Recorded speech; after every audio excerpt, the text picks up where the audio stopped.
Welcome to our sight word webinar, Mastering the Sight Word Dilemma. Yes, you can teach sight words, and that's what this webinar is all about. Can we still teach sight words? What does the science of reading say? What does the research say about sight words? And how do you do it easily and effectively? So that's what we're going to be talking about today. I'm going to show you how we do sight words in the classroom. I'm going to give you lots of fun games and activities. We've got a freebie coming. So it's going to be a really good webinar, and I hope you will learn a lot. I hope you will find some things you can take back into your classroom. And if you are nervous about sight words, if you're scared of sight words, hopefully this will help. Housekeeping things: close all of your browser tabs and windows. That just frees up space on your computer to help the webinar run better. For any sound or tech issues, hit refresh. Hopefully that helps. Please watch for links for your certificate, your freebie, and special offers. Those will be coming towards the end of the webinar. They will pop up during the webinar, so be watching for those. You will also receive an email following this webinar with those links, but please also watch for them during the webinar so you don't miss those. All right, so let's get into this, because I'm going to give you some real talk. I'm probably going to make some of you a little upset, a little controversial. It's okay. We're adults. We can do that. But there's a lot of animosity on social media when it comes to sight words, heart words, high frequency words. Why? It doesn't need to be that way. Think about this. We are professionals. We use every tool at our disposal. In my classroom, I'm not an all or nothing guy. I'm not all in on the curriculum. I'm going to follow it word for word, but I'm also not just chucking the curriculum out and not using it at all, right? I'm going to use all of the tools at my disposal. And there's really no one single way to do things. Yes, there are best practices that we should be doing. That's what we're going to be talking about today.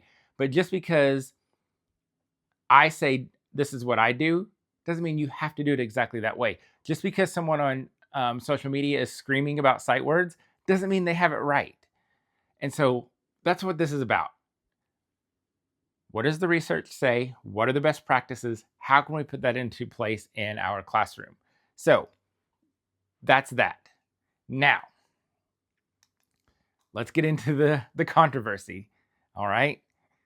What is a sight word? Basically, a sight word is any word that is recognized instantly and effortlessly, whether it's spelled regularly or irregularly. Y'all, this is the goal. Whether we call them heart words, sight words, high frequency words, we want those words to become sight words. That's the goal. Because that means if it is a sight word, as soon as the kids look at it, they read it instantly, effortlessly, whether it's regular or irregular. That's the goal. That's why we use the word sight words, because we want every word to be a sight word. And when we're talking about these words, why are they called high frequency words sometimes? Because they appear in text a lot, right? But guess what? Just because they're high frequency words doesn't mean that they've become sight words. Those high frequency words need to become sight words, because again, we want them to be able to read them instantly and effortlessly. So heart words, guess what? They need to become sight words. High frequency words, they need to become sight words. That's the goal. That's why we use the term sight words. So let's take a breath and this. Because we could spend days, weeks, hours debating what we're going to call them. But what good does that do our kids? My friend Katie Garner says it best. She talks about this in relationship to sounds, because people can get like tore up about the sound of a Y. And I love Katie's just like obvious nonsense, just obvious, like no nonsense kind of approach to this. So this is Katie basically, when Katie talks about this, she's talking about specifically about sounds, but it applies to everything. Basically what she says is we need to focus on the utility of reading. We need to focus on the utility of those sounds so that the kids can use them to read words. We need to focus on the utility of these words so kids can learn them, they can become a sight word, because that's the goal, right? The goal is for kids to read. And so if we're in the weeds about the name, the terminology, why? We're missing the point. The point is to read, to get our kids to read and write. And so the goal is not to argue over a name, right? The goal is not to argue over some of this terminology. That doesn't help anybody. It doesn't help me. It doesn't help you. It doesn't help our kids, right? It's not about this as in isolation. It's about that bigger picture, the ultimate goal of reading. So everybody take a deep breath. It's okay. They can be sight words. They can be heart words. They can be high frequency words. They can be red words. They can be I words, whatever. But the goal is the same, for kids to read them instantly and effortlessly so they can become better readers and writers. So that's what we're going to talk about today. So let's get into a little bit of this. The first 25 high frequency words, if you take the list, and there are hundreds of words, the first 25 are basically 1/3 of all printed material that we're going to read. The first 100 words are 50% of that material. The first 300 words are 65% of that printed material. Sight words basically make up 50 to 70% of any general text that we're going to read. So think about it. Think about that utility, right? Why do we need them to be sight words? They need to be instant and effortlessly, because that means we can read 50 to 70% of text instantly and effortlessly. That frees up a lot of brain power so we can focus on decoding, comprehending, writing. All right? Here's another way I want you to think about this. One of the things that I don't think we do a great job talking about when it comes to the science of reading and phonics and all of these skills, sight words, writing, is the cognitive load. We ask our kids to do a ridiculous amount of work every day. And it takes a lot of their brain power to do this stuff. And so anytime we can do something to lessen that cognitive load, that's freeing up brain power for other things. So that's what I want you to think about. Sight words are the glue in a sentence. The sight words fill in the blanks, and it's like the glue that kind of sticks everything together in that sentence, right?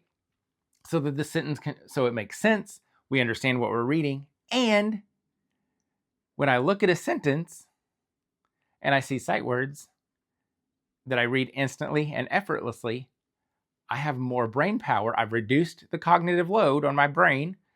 I have more brain power to decode and understand the rest of the sentence. Beginning readers need to be able to Beginning readers need to be able to identify words automatically, because it builds confidence. And guess what? The confidence, that glue, is giving us that confidence so that when they look at that sentence, they have the confidence to say, you know what? I'm going to try this. Oh, I know these 2 or 3 words. I'm going to try the rest of them because I already know some, so I feel really good about this. It increases fluency. If they can read sight words instantly and effortlessly, they're going to be more fluent readers. More brain power for comprehension, right? Because the less we have to use to decode words, the more that brain can start to work on making meaning, which is that really the ultimate goal, right? Because if we can say the words but we're not making meaning, we're not reading. So a big part of this is reducing that cognitive load so we can understand what we're reading, right? And then same idea, it allows students to focus on decoding those unknown words. So we go back to this. You've got a sentence in front of you. You're learning to read. You're 5, 6 years old. You see all these words and you're terrified. But then you're like, ooh, I know that word and that word and that word and that word. So that means I can work on these other 2 or 3 words and I can decode them, and then I can understand what I'm reading. All right? So if we can instantly recognize some of those words, the kids are much more likely to try to read other words. All right? Now, what we're not going to do, and what you're not going to hear me say to do, is memorize, because memorizing doesn't work. Because here's why. Now, I know, listen, there are people out there who will scream about this. I was in school, we memorized everything, and look at me. Honestly, real talk, transparency, that was luck for so many of us. Just luck that we learned to read and write because everything was memorized. I think there's a place for memorizing certain things, right? Again, freeing up that brain power. But when it comes to sight words and words, the brain can only store so many hundreds of those by memory, right? Because basically it's storing an image of that and then it's overloaded. And so that's why we now know that memorizing sight words doesn't work, because you can only memorize a very small amount of words. Whereas when you map the words, they become sight words. But think about that fluency piece, right? We still want fluency, right? That's where this comes in. Rapid automatic naming, which is basically we can time how fast a child is able to name known words, sounds, letter shapes, colors, really anything, right? And what decades of research has shown us is that rapid naming is a good predictor of reading ability.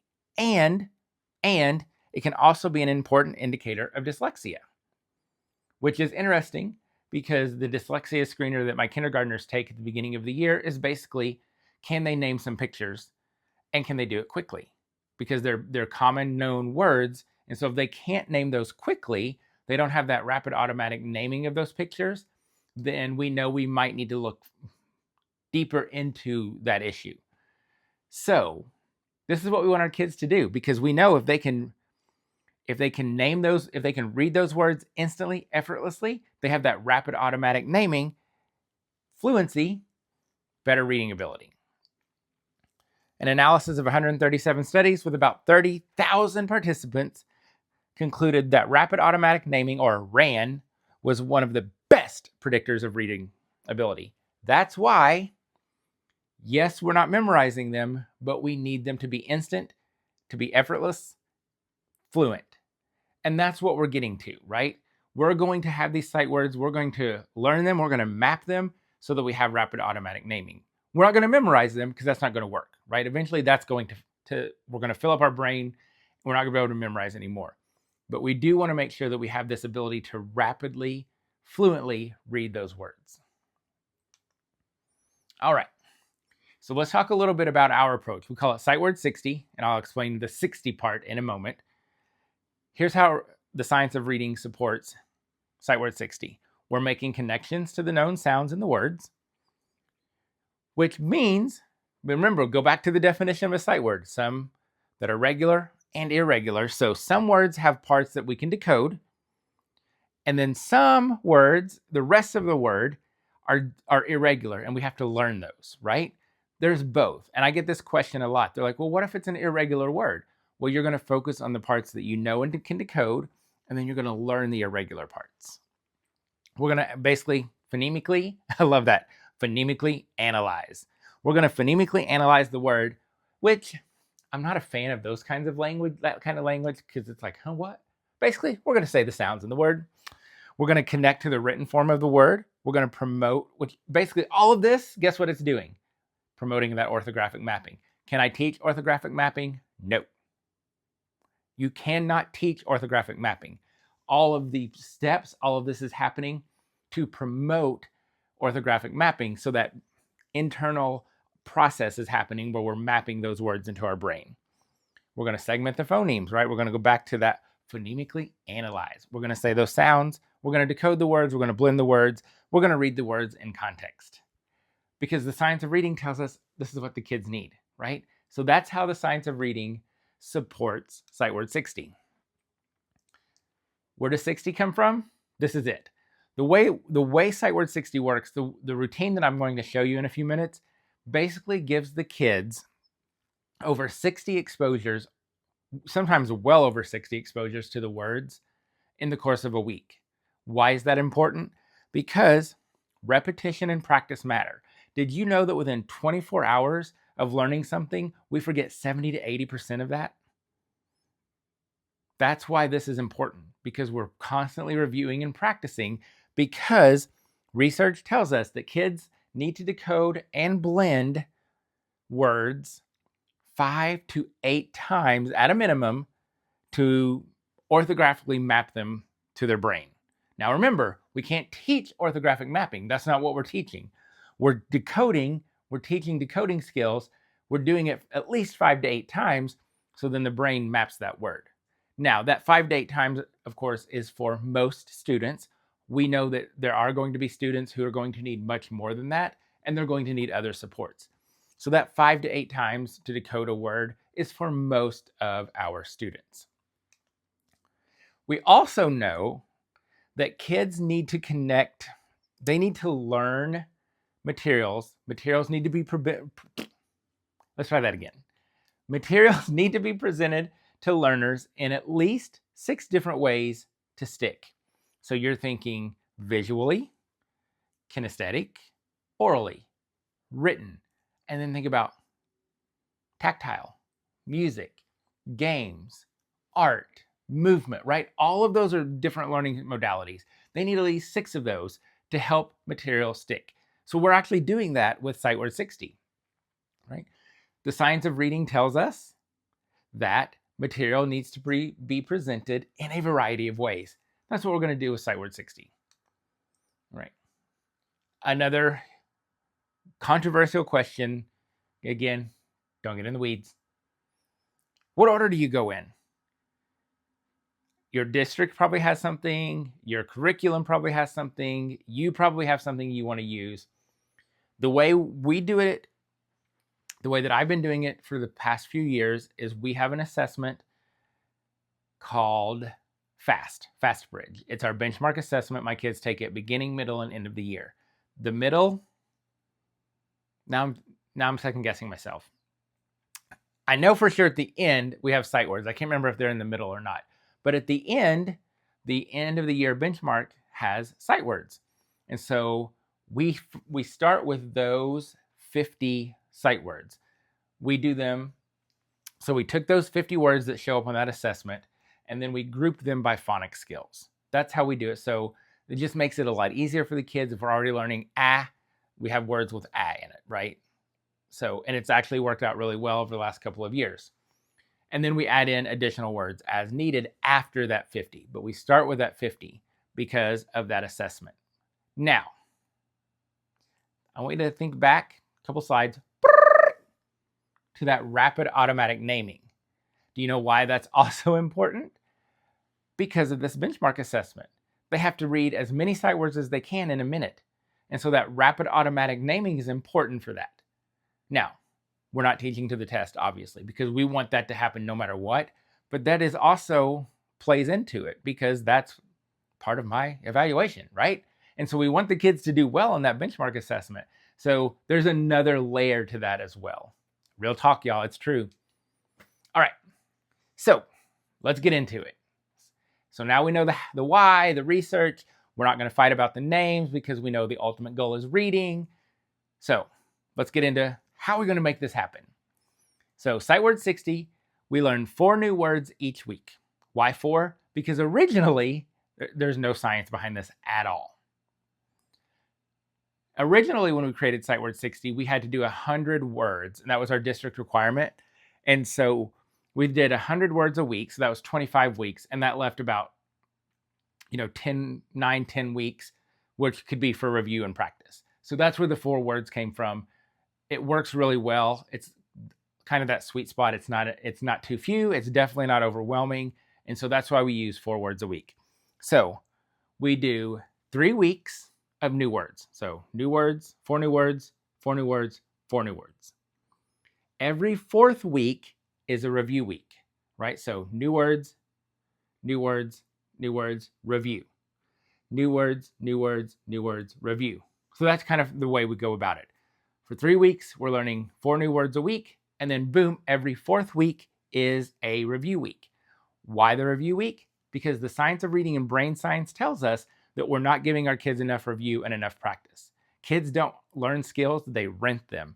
And so if we're not working on that rent all the time, they forget and they get evicted. We don't want anyone to get evicted. So we have to keep working on those skills. That's why those review weeks are so important. So here we go. It's the routine. This is what you're here for. I'm going to talk a little bit about this. Then we're going to talk a little bit about the review week. Then I'm going to walk you through each day explicitly. And then I'm going to show you a video of the entire week routine so you can see what it looks like. So here's the routine. On Monday, we introduce the words. We're going to blend the words. We're going to segment the words. We're going to spell the words. We're going to work on decoding. We're going to use the words in a sentence, right? Context. On Tuesday and Wednesday are the same. We're going to review the words by decoding, blending, segmenting the sounds, and then the kids are using the words in a sentence. On Thursday, we're going to do sight word grids, which is, guess what? More decoding, more blending, more segmenting, more spelling, and we're going to work on sight word phrases because, again, we want to see the words in print, in context. And then on Friday, we're going to play a game because we're going to have some fun. Remember, we need to present material in 6 ways. So that game on Friday is a great way to get lots of those different learning modalities in. And again, more decoding, more segmenting, more spelling, more sentences. So basically, Monday, we're going to learn the words. Tuesday and Wednesday, we're going to review the words, use them in a sentence. Thursday, we're going to review the words.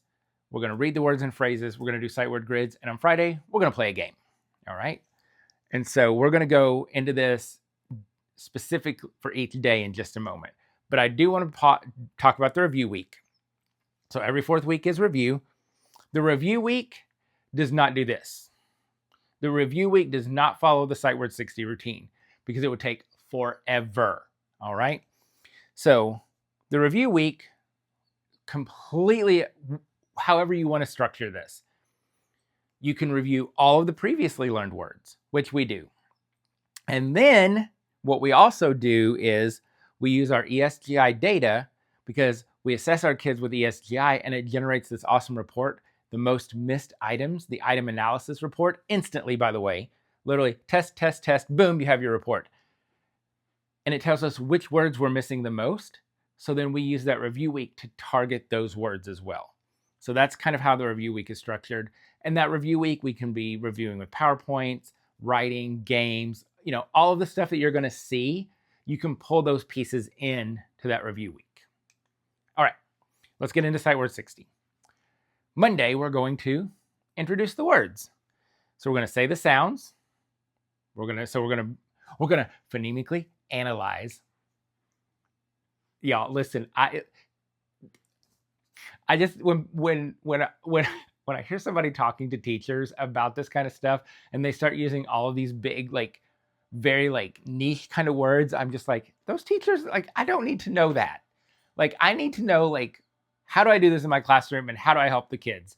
So phonemically analyze is hilarious to me that I left that in here because it's so not me. So Monday, we're going to introduce the words. We're going to say the sounds. Then we're going to see the word.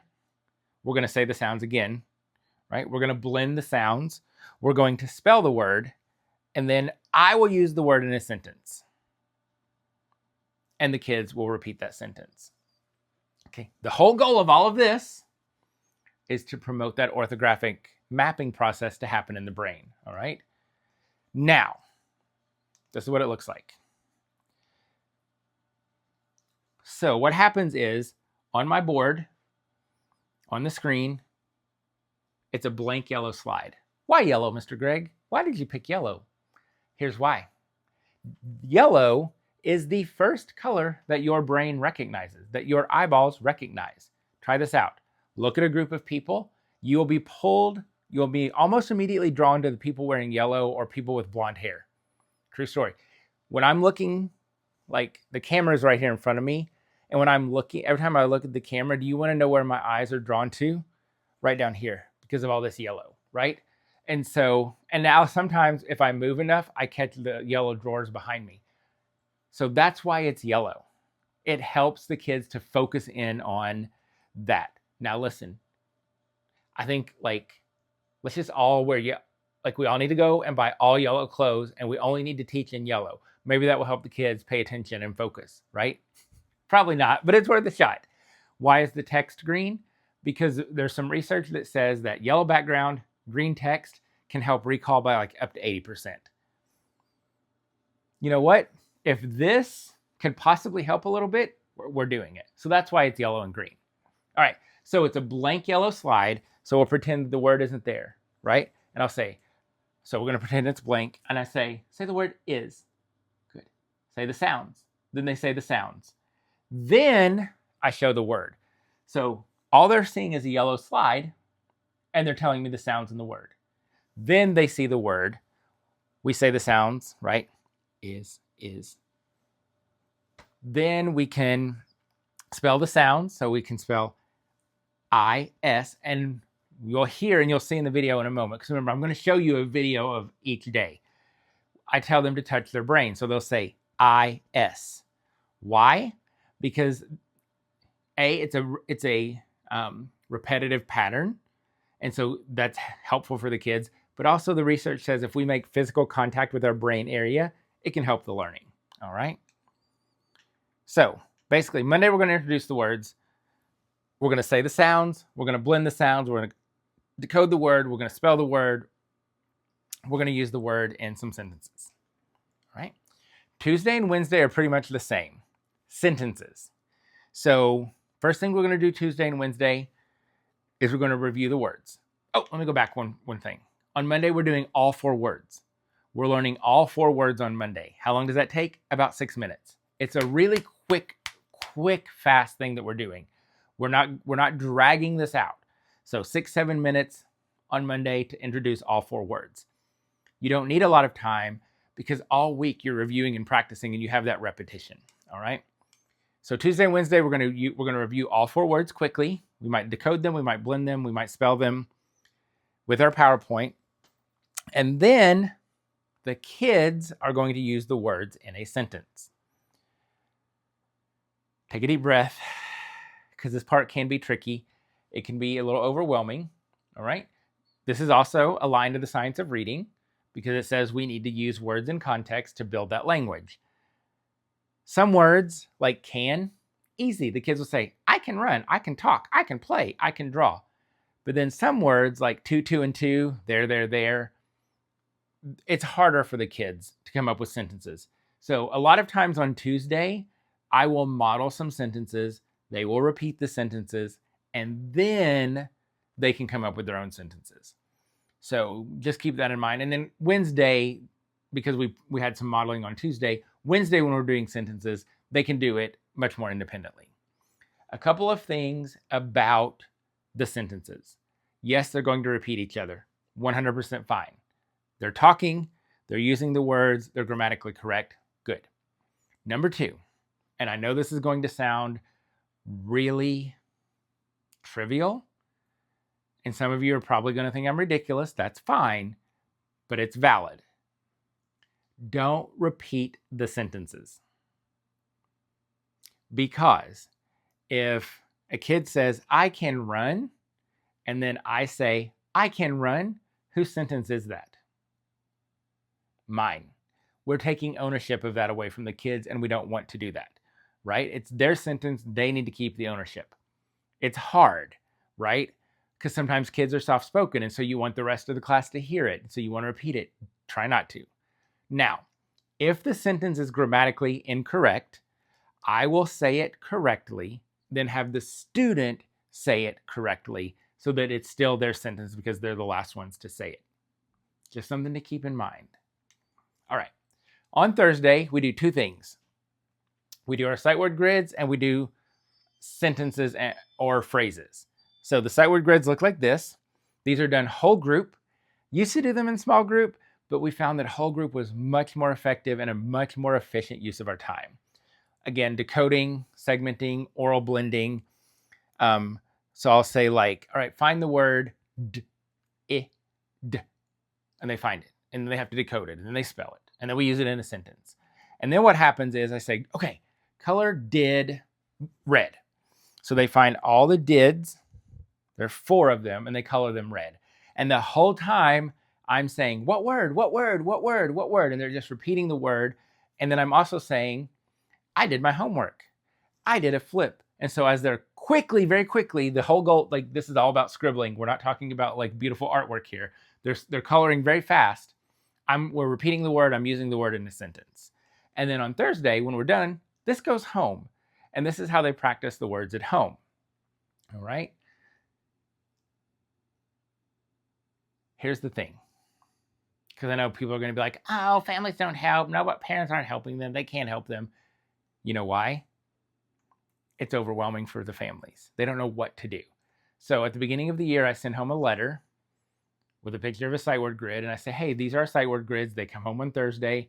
Have your kids practice them at home. Here's what I want you to do. Read the words, write the words, spell the words. 3 things. They can help their kids with that. The kids can write them. It gives them something very concrete, very easy, very doable. That just helps bridge that connection to home. What about the colors, Mr. Greg? Like you've got these colors. What do the colors mean? Nothing. Whatever colors you want. Now, of course, if we did if the word was blue, we would use blue. But otherwise, it's just random colors. Just make sure they're light enough so they can see the words. Here's the other thing. For some reason, this is the only time when we color that the kids decide to be little Picassos and do it meticulously. Like they will outline the box and they're just like, and I'm like, no, like hurry. And so one of the things we encourage the kids to do with this particular activity is just scribble, because we want it to be fast, right? The coloring's fun, but that's not the focus. We want to focus on the words. So we have to encourage that quick, fast coloring. All right, so here's what it looks like. And you can see it's a 4x4 grid. So there are 16 boxes, and then each word is on there 4 times. Then on Thursday, we also do phrases and sentences. Because remember, we don't want them learning the words just in isolation. We want them seeing the words in context. So we're going to do sentences and phrases. We're going to point them out in the morning message. We're going to point them out in our read alouds, in our decodable text, right? But this is a good way to make sure every week they're seeing the words in text. The phrases are all sight words. And so it's the current week's words and then all previously learned words. Again, a great review. Remember, kids rent the skills. And so we've got to practice those skills to maintain that rent. All right. So I'm going to play this little video so you can get an idea of what the sentences and phrases sound like. All right, let's do our phrases and sentences. Here we go. I will. Again. I will. I am from. Again. I am from. We will. Again. We will. We are at. Again. We are at. Again. We are at. What's that sight word? Are. Let's read it again. We are at. All right. So that just gives you an idea of building that fluency, seeing them in context, repeated readings. All right. So there you go. So Monday, we introduce the words. Tuesday and Wednesday, we use the words in a sentence. Thursday, we use we do sight word phrases and sentences and our grids. Friday, we're going to play a game. So I want to show you this video. It is going to show you Monday, Tuesday, Wednesday, Thursday. And then we'll move into the games and activities. So this is going to show you what Sight Word 60 looks like Monday through Thursday, so you can see each day in action. Here we go. All right, what's next? Thank you, Jacob. Where do we see sight words? Everywhere. Now we know our sight words. What can we read? Everything. So there's the blank slide. All right, here we go. Check those hands. Everybody say go. Go. Go. What word? Go.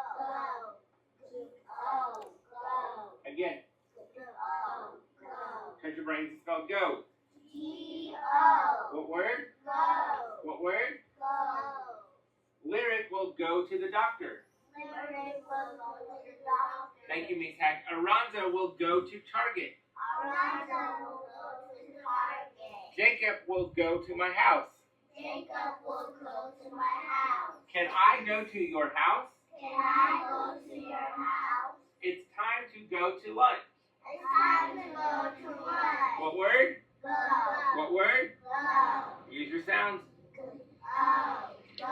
What word? Go. Everybody say go. All right, so that was Monday. So you saw the blank slide. I said the word. They segmented the sounds. They saw the word. We blended the word. We spelled the word. We used the word in a sentence. We do that on Monday for all 4 words.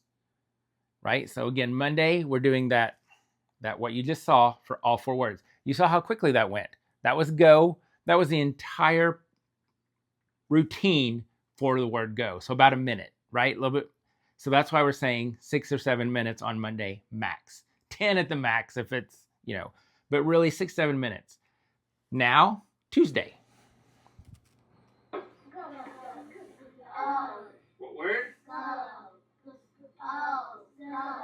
Again. What word? Jacob will go to McDonald's. Jacob will go to McDonald's. Rain can go to Target. Rain can go to Target. All right, who can use go in a sentence with a strong voice? Kristen. I will go to the Batman building. Have he go? So there you go. You saw the review, you saw me model a sentence, and then Tristan said, I will go to the Batman building, and we'll just keep going with sentences. How many sentences? How many kids? Who knows? Depends on how well they're doing. Depends on, it's all volunteer. Nobody's forced to do it. And so it just depends. And again, we're talking just a few minutes every day, so we're not going to let every kid go, right? But just, if it's easy words, you're going to get a lot more sentences. So just kind of monitor that. But again, 6, 7 minutes at the most. Thursday, here we go with sight word grids. For he has go. Okay. All right, are we ready? Yes. All right. Here's your first one. E. Put your finger on E. Thank you, Nelson. Ronson's got it. All right, very good. Use your sounds. Touch your brain to spell heat. H-E. What word? He. What word? He. Color he orange. All right, next word. Av. Now, this is a good time to pause and talk about those regular, irregular parts. So, this can be a little confusing to the kids, right? Because they're like, oh, it could be a mommy E. So on Monday, when we said av, and then the word pops up, they're like, wait, there's an extra letter. And so that's when we would teach that explicitly, like, yes, that's a silent E, right? It's kind of like, it just sits there, it doesn't really do anything. And so that's why the word is have and not have. And so that's a good example of that regular, irregular part. And again, that's why we segment those sounds without saying the word first, because then when the word pops up, they already know it was have. And then, so it's less confusing, and then we can teach the regular and irregular parts. Rain found it. Lyric found it. Kai found it. Ryan's got it. Nelson's got it. Use your sounds. Again. Trying to spell have. What's our word? What word? What word? Color have green. Do you have any pizza? I have a dog. All right, so there you go. That's what it looks like. And again, all 4 words on Monday, all 4 words on Tuesday, all 4 words on Wednesday, all 4 words on Thursday, 6, 7 minutes at the most each day. Sight word grids can sometimes take a little bit longer because of the coloring. But again, we're encouraging them to color quickly. So there you go. That's sight word 60. That's how easy it is. Why is that so effective? Because it's all of the best practices built on brain science. Repetition, right? We're segmenting, blending, decoding, spelling, touching. On Fridays, we're going to do a lot of writing of the words. So we have that going. Multiple learning modalities, repetitions. All of that is happening to promote that orthographic mapping so that the words become sight words. There you go. All right. Now, that's Monday through Thursday. So what happens on Friday? On Friday, we do games and activities. It's Friday. We want to have a little fun. We need to get some energy out probably, right? Here's the really cool thing. Because we're not memorizing the words, because we are decoding them, decoding the regular parts, learning the irregular parts, we can basically use any phonics game, any phonics activity to practice our sight words. Here's the other thing. Whenever we're doing a phonics game, we also work in our sight words. Because again, we're decoding them, right? And so we're taking all of these activities, all of these games that we do in our classroom, and they can be for phonics skills like CVC words, CVCE words, and they can also be used for sight words. So I'm going to show you a few of these that are some of our favorites. First thing I want to share with you that's great on not only on Fridays, but every day, music. We know how much kids learn with music. And so Harry Kindergarten has a couple of sight word songs on YouTube, and we've used these for years. They're not aligned exactly to our list, but almost all the words show up in the songs. And so it's just a great way to get the kids up and moving and a great way to practice words. Play. P-O-N-E-Q-T-H-I-S.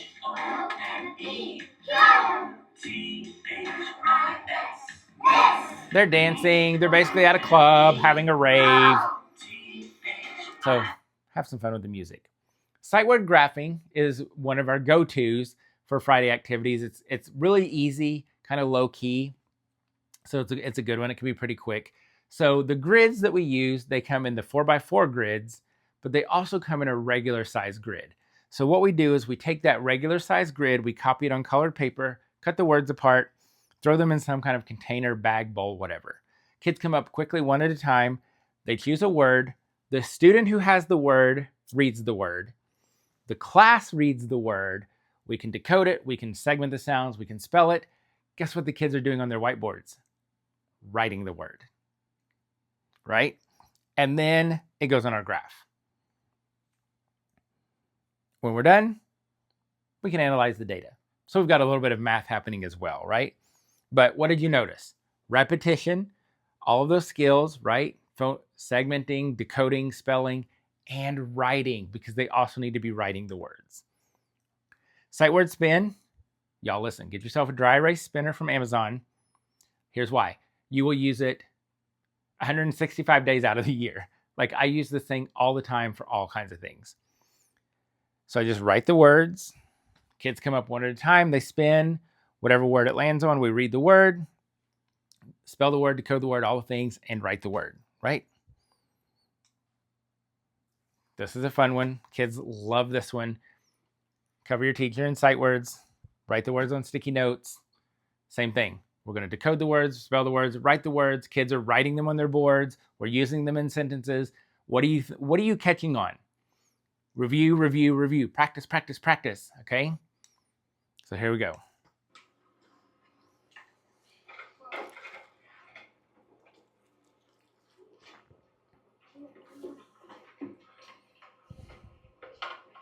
Ma, you can come sit over here by. We're going to cover Mr. Greg in sticky notes. Yay! So if you Yay! get words, you get to stick them on Mr. Greg. All right? But you have to do good writing. All right? Good reading. Here we go. Everybody say wave. Wave. Say the sounds in wave. Wave. Right, wave. Yeah, right, wave. Good job, Samaj. So in this one, they're writing the words first. Then we'll see the word, we'll decode the word, and they'll stick the sticky note on me. You're done holding up so I can see them.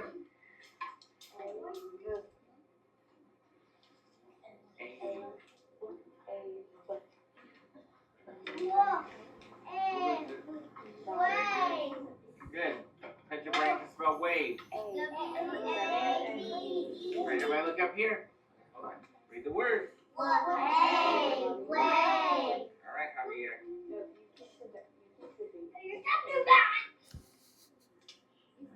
Thank you, Javier. All right, there you go. Sight word basketball, another class favorite because they get to throw things at you, which they love. You can buy the basketball hat at Five Below or get it on Amazon. Again, same thing. What we do is I get orange paper, write the words on orange paper. We say the sounds, we decode and blend the word, read the word, spell the word. The kids are writing the word, and then they get to try to make a basket with their sight word basketball. Ready? Ready to play basketball? Right. We're going to read our words, and then you're going to get a turn to see if you can make a basket, all right? All right, Luis is ready. Dylan's ready. I'm going first. Javier, I'm going to pick somebody. All right. Ready? Here we go. Everybody. What's our word? Right over here.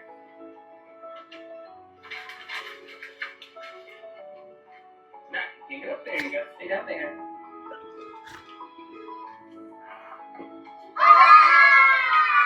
Good job over here. Next word, everybody. Next word. Here we go.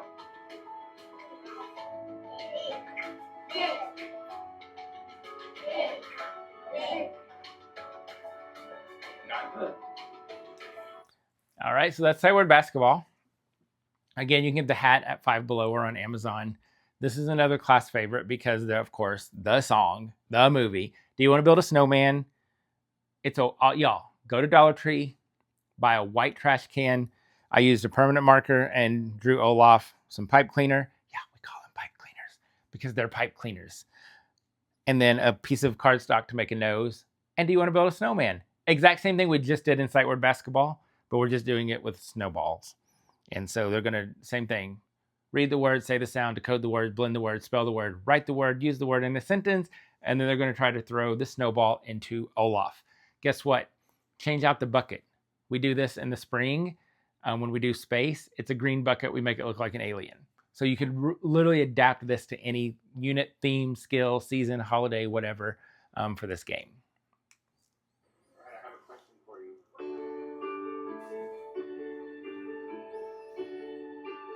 Do you want to build a snowman? Do you want to build a snowman? Do you want to build a snowman? It's Olaf! Everybody.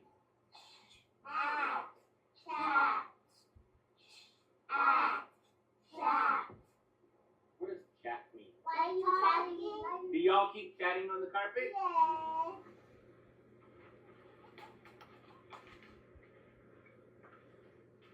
Oh, good try. Everybody. Ooh, I heard math. All right. And now, again, remember, some of these are phonics skills, but also we're using these for sight words as well. These games work for both, which is why I included them in here, because now you have all these different games that you can use for sight words, and you can use them to practice your phonics skills. I do want to point out something. I hope you've caught on that in all of these games and activities, what have we not used? Screens, right? Everything has been interactive, hands-on, paper, sticky notes, right? No devices, no screens. You want to know why? Kids are bored with screens. True story. Screens are no longer engaging to kids because they're on them all the time. So, one of the things we've been doing the last couple of years in our classroom that has been a wildly successful hit is poster board. Literally, I will draw these little poster board games and we use them in the classroom and the kids are wild for them. You know why? Poster board is new to them. It's novel. It's exciting. This thing, not so much. Poster board and sticky notes, kids love that stuff. All right? Same thing, right? Notice basically the same thing is happening in each activity. It's just different games to play, right? Why is that? Repetition, repetition, repetition. Remember, they need at least a minimum of 5 to 8 times decoding that word to promote that orthographic mapping. We know some kids need more, and so that's what we're doing. So draw the word, draw the carrots or rain or whatever you want. Letters are on sticky notes. You've got a fun little game. Here it is for mermaids. Literally like I'm looking right over here in the corner and there's an alligator one. I also did one, Chicka Chicka Boom Boom has been releasing new seasonal books. If you're not getting these, get them. So I did like a fun Halloween poster board game that went along with the new Chicka Chicka Boom Boom Halloween book. So literally anything you want, draw it on poster board, sticky notes, boom. Now remember, math. So segmenting, the rest of the kids are writing the words. In every one of these activities, the kids are writing the words. On Fridays is when we get in a lot of that writing practice that they need with their sight words. Remember, they need those learning modalities, and writing the words is one of those ways that we need to make sure that we're using. So on Fridays, we're always writing on whiteboards or chalkboards or paper. So while Jeremy's building the word, they're all writing the word. I like this. A lot of us do. All right. Headbands, fun game. For this one, they're reading their heads. And that's what we tell them. I'm like, ooh, today you're going to read your friends' heads. You know what that does to them? Gets them excited. So here's the way I do this. I laminated a bunch of sentence strips. The first time we play this, we use our headbands in class. I fit the headband to the kids, staple them, and then I label each headband. On the front of the headband, this one doesn't use it, but on the front of the headband, there's a clear pocket that I've stuck on there. So then the rest of the year, whenever we do headband games, I can just literally put any card I want in those clear pockets and use this for any skill. The kids get their own headbands for the rest of the year, so I don't have to measure them and fit them every time because everybody has their own headband. So it's a really great way to make these and then reuse them all year. All they're doing, reading the words. These are actually, what I did for these was I laminated index cards and I wrote on them with dry erase markers. So I could easily replace those and change those out as well.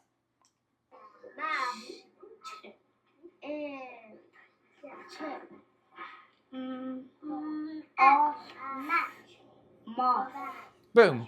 Think about how you could do sight words, phonics, math, letters, sounds, all the things. All right. Now, this one, when I was putting this all together and building this webinar, I came across these pictures and I'm like, oh my God, I have to use this because, hey, this is your freebie. But also, like, it's such a throwback. And it was like, you know what? Like, if you're like me and you've been teaching for a long time, you have like years of ideas and materials and resources, and we forget about them. Y'all, I'm going old school. I'm getting myself an overhead projector. Like, we're getting out the paper, the chart paper, this poster board, the sticky notes, the Carson DeLosa clip art books. Like, we're going old school from now on because that's what our kids need. So when I found these pictures, I was like, oh my God, this has to be included in the webinar, because I remember when I was using this in my classroom, the kids loved it. So here's what I do. I printed these sight word posters, which you're getting as your freebie, glued them on construction paper, laminated them. Then I took pictures of the kids.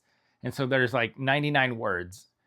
So I just took pictures, and the kids, they just came up, picked up a poster board. I snapped a picture. This was the picture. Then I loaded these into a PowerPoint. And when we needed to review, we used that PowerPoint. Why is that so engaging? Because it's them and their friends holding up the words. And because these are laminated, they can be used in centers. You can use them for games. You can hang them up in your room for kids to review. Like, so many ways to use these posters, which is why I wanted that to be your freebie, because you can make these really fun PowerPoints, but then you can use these for a billion other things in your classroom. Also, I was like, you know what? I'm throwing in the old video. Like, you can see my original smart board, like my classroom from several years ago, but I'm like, this is what kids need. So here you go. This is what the sight word PowerPoint looks like. Where do we see sight words? Everywhere! Why do we learn sight words? So we can read and write! If we know our sight words, what can we read? Everything! And to a safe place? And my good readers.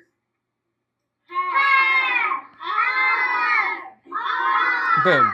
And if we hit a word that we didn't have that automaticity, we could decode it, blend it, spell it, segment it, right? Also, I want to point out the bad hair, and I wasn't as stylish as I am now. Here's another one that I love that we pull out sometimes. This one, however, is challenging. It is a crossword puzzle. So this is a really good one for those review weeks, because you're going to need more than 4 words. So this is great for a review week. So here's what you have to do. Make a list of the words that you want to review that week, that you want to put in your crossword puzzle. Make the letters, because every kid's going to need the letter. Some kids might have more than one letter. Then what you have to do before you play the game is map it out. That way you have an idea, you know where to start. And if kids are struggling, you can kind of guide them to how to build the word. So, for example, I mapped this out. We started with have, all right? And then we did help.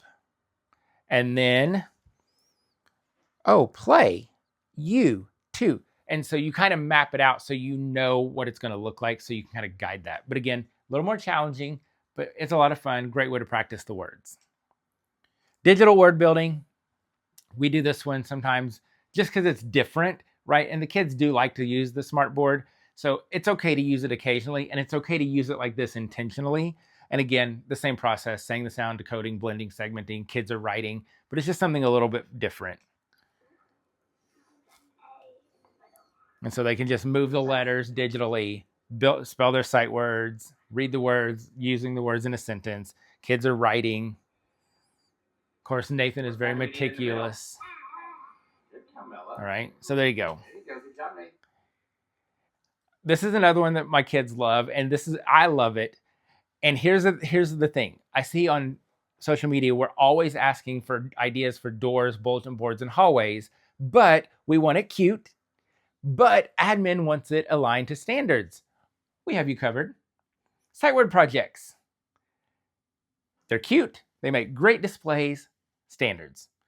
Our projects are actually editable. They include letters, sounds, CVC words, and sight words, but they're editable, so you can do any skill. And so the way it works is, Yosker comes to my table. I quickly assess him on his words. I mark the ones he gets right. He colors them, cuts them out, and builds his project. So like Christmas lights, Lucky Charms. We do snowmen, turkey feathers, pumpkins. For Valentine's Day, we have roses in a vase. St. Patrick's Day, it's coins. So it's just a great way to assess.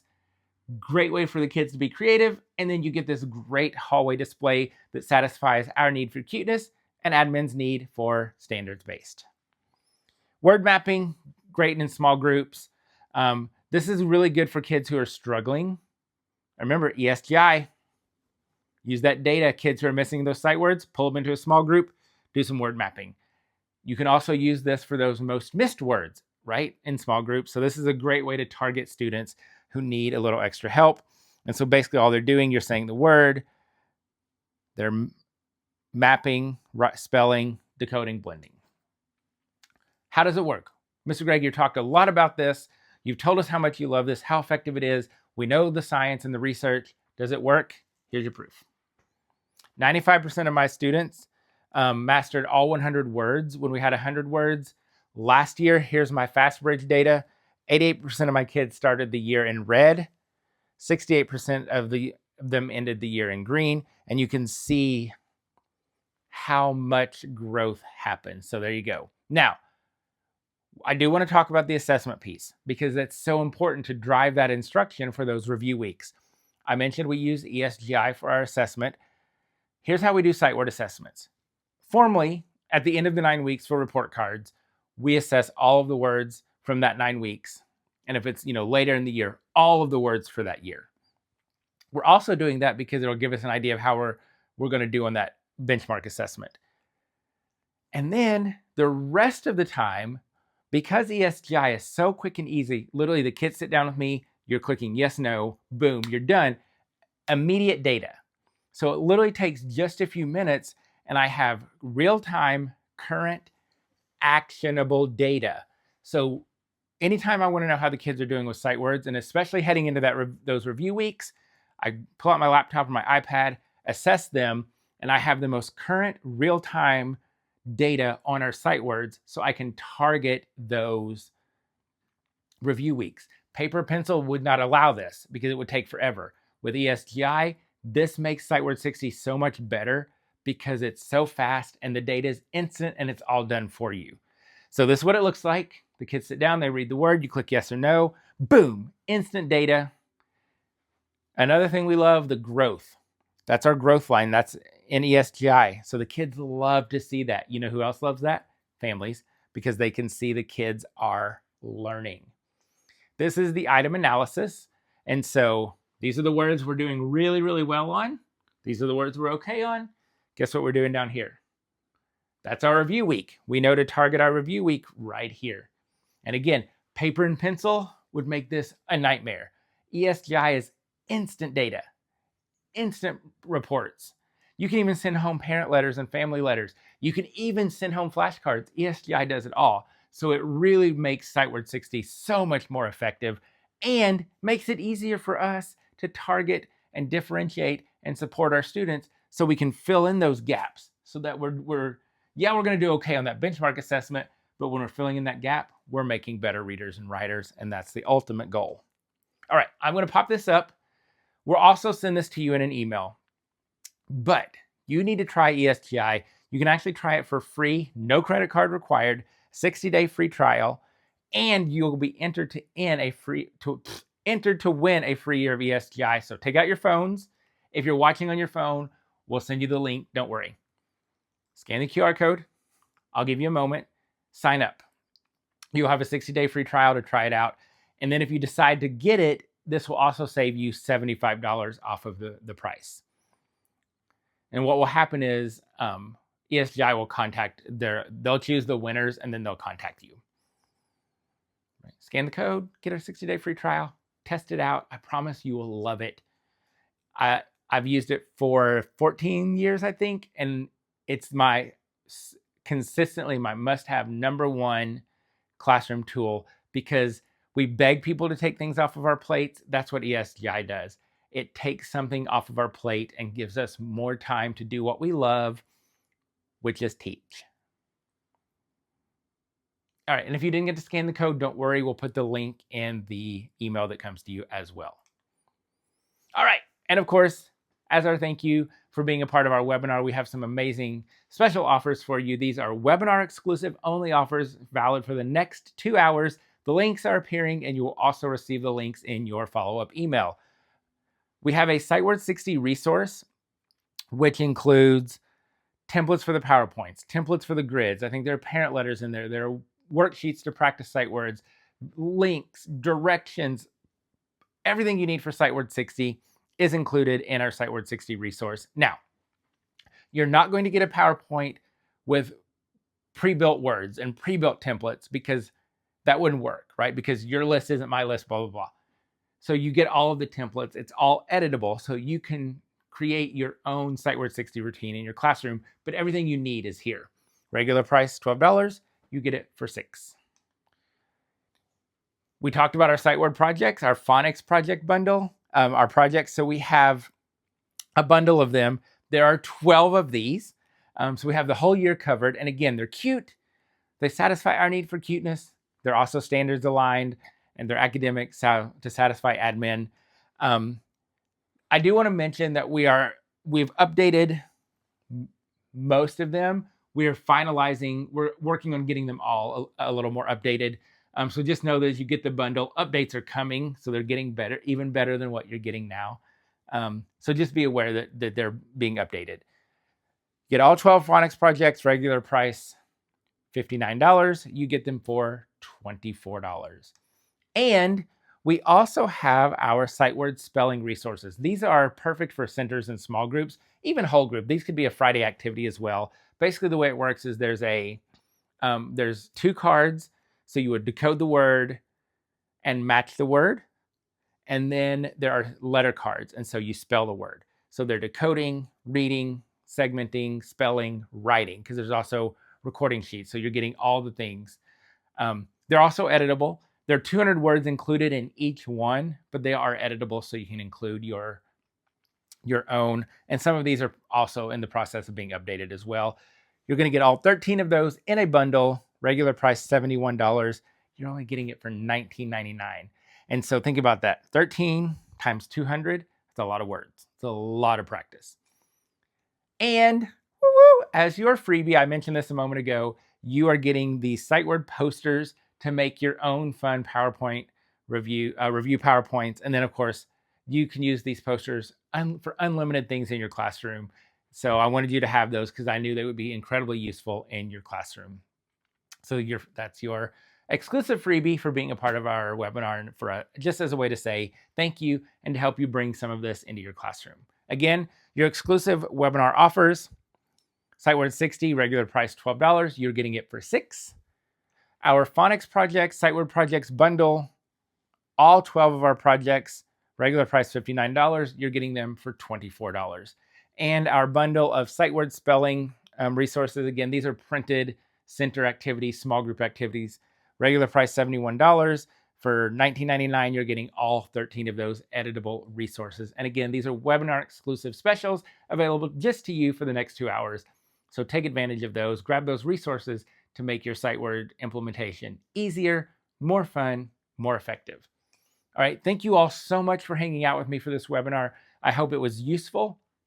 I hope you feel better prepared to teach sight words. I hope that you can now step out of that naming controversy and kind of focus on what's important, which is teaching our kids to read. Because remember, the ultimate goal is for every word to become a sight word so that we build strong, successful readers and writers. So hopefully this has given you some of that inspiration, some tools, some ideas that you need to make this happen in your classroom. Thank you so much for being here and for joining us. We'll see you soon for our next webinar. Bye, everybody.